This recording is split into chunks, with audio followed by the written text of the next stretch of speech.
السلام عليكم ورحمة الله وبركاته. معاكم محمد أو ماستر. رجعت لكم في مقطع جديد. في هذا المقطع يا جماعة رح نلعب لعبة قيتنق اوفر لأول مرة في القناة، وكثير من الأجانب والعرب يلعبوها وتصير مرة صعبة مرة، ويمكن ترفع الضغط، يمكن أعصب شوية، فأنا آسف إذا عصبت. إنه اللعبة كده تجيب لك كده مو مغص بس، يعني تجيب لك ترفع الضغط كده. بس المهم يلا بسم الله الرحمن الرحيم، يلا نبدأ. كده بس لا تنسوا اللايك والاشتراك في القناة وتفعيل جرس التنبيهات عشان يصلكم كل مقطع جديد. يلا بسم الله.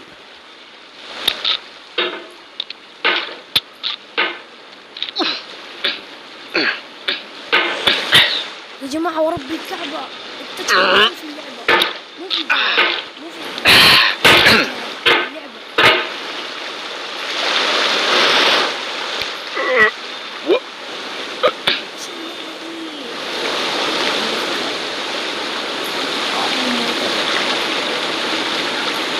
ايوه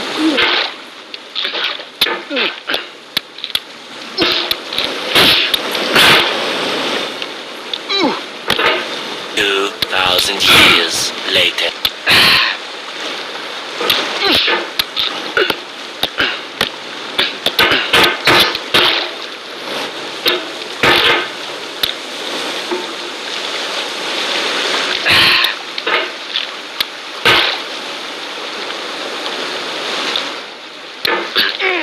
There's no feeling more intense than starting over. If you deleted your homework the day before it was due, as I have, or if you left your wallet at home and you have to go back after spending an hour in the commute. If you won some money at the casino and then put all your winnings on red but it came up black. If you got your best shirt dry cleaned before a wedding and then immediately dropped food on it. If you won an argument with a friend and then later discovered that they just returned to their original view. Starting over is harder than starting up. If you're not ready for that, like if you've already had a bad day, then what you're about to go through might be too much. Feel free to go away and come back. I'll be here. اوكي شكرا لك. Alright, thanks for coming with me on this trip. I'll understand if you have to take a break at any point. Just find a safe place to stop and quit the game. And don't worry, I'll save your progress, always, even your mistakes. اوكي شكرا، يلا ما عليك. This game is a homage to a free game that came out in 2002, Sexy Hiking. The author of that game was Jazuo, a mysterious Czech designer who was known at the time as the father of B games. B games are rough assemblages of found objects. Designers slap them together very quickly and freely, and they're often too rough and unfriendly to gain much of a following. They're built more for the joy of building them than as polished products. In a certain way, Sexy Hiking is the perfect embodiment of a B game. It's built almost entirely out of found and recycled parts, and it's one of the most unusual and unfriendly games of its time. In it, your task is simply to drag yourself up a mountain with a hammer. And that act of climbing, in the digital world or in real life, has certain essential properties that give the game its flavor. No amount of forward progress is guaranteed. Some cliffs are too sheer or too slippery. And the player is constantly, unremittingly in danger of falling and losing everything. Anyway, when you start Sexy Hiking, you're standing next to this dead tree that blocks the way to the entire rest of the game. It might take you an hour to get over that tree, and a lot of people never got past it. You prod and you poke at it, exploring the limits of your reach and your strength, trying to find a way up and over. And there's a sense of truth in that lack of compromise. Most obstacles in video game worlds are fake. You can be completely confident in your ability to get through them once you have the correct method or the correct equipment or just by spending enough time. In that sense, every pixelated obstacle in Sexy Hiking is real.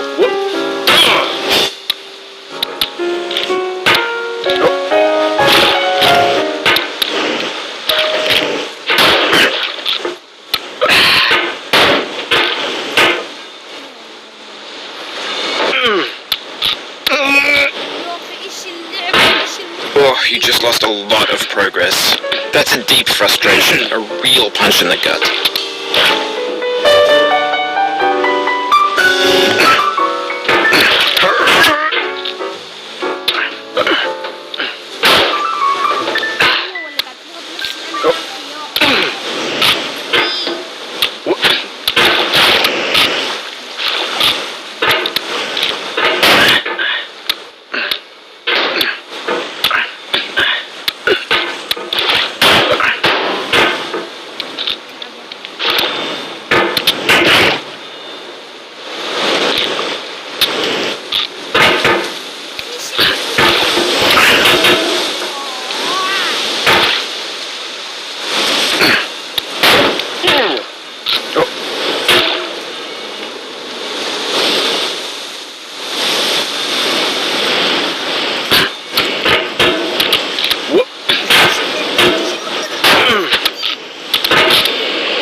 vertex you're hiking are unyielding, and that makes the game uniquely frustrating.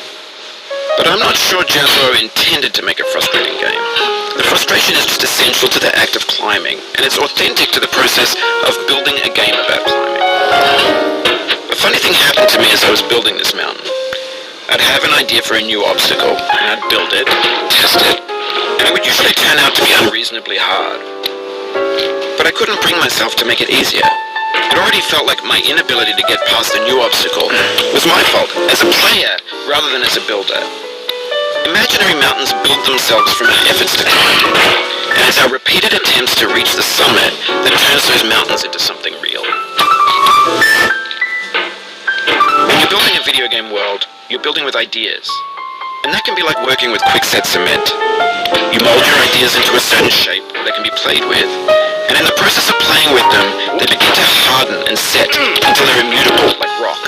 And at that point, you can't change the world, not without breaking it into pieces and starting fresh with new ideas.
Before.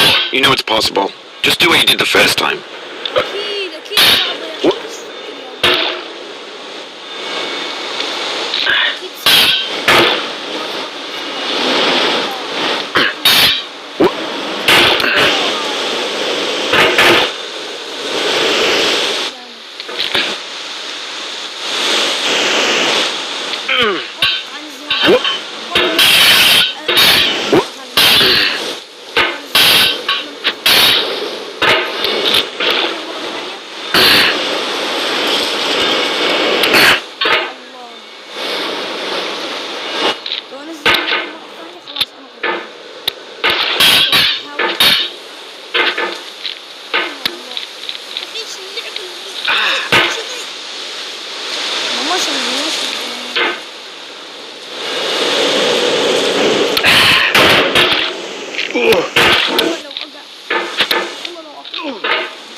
جماعة كذا كانت نهاية المقطع.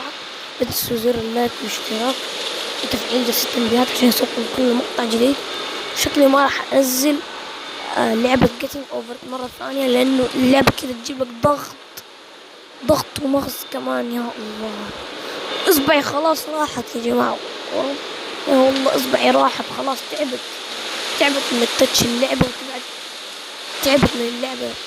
يا الله صلحوا لعبتكم شوية يا اخي. المهم كذا وصلنا لنهاية المقطع. تنسوا اللايك والاشتراك في القناة، ويلا مع السلامة. واكتبوا لنا في التعليقات ايش نجرب اكثر اللعبة، ايش نجرب كمان عشان انزلها في القناة. اكتبوا لي في الكومنت ايش اللعبة تبغونا نجربها كمان في التعليقات عشان نقدر ننفذ طلباتكم. وايوه كذا بس كذا كان المقطع. لا تنسوا زر اللايك والاشتراك في القناة، ويلا مع السلامة.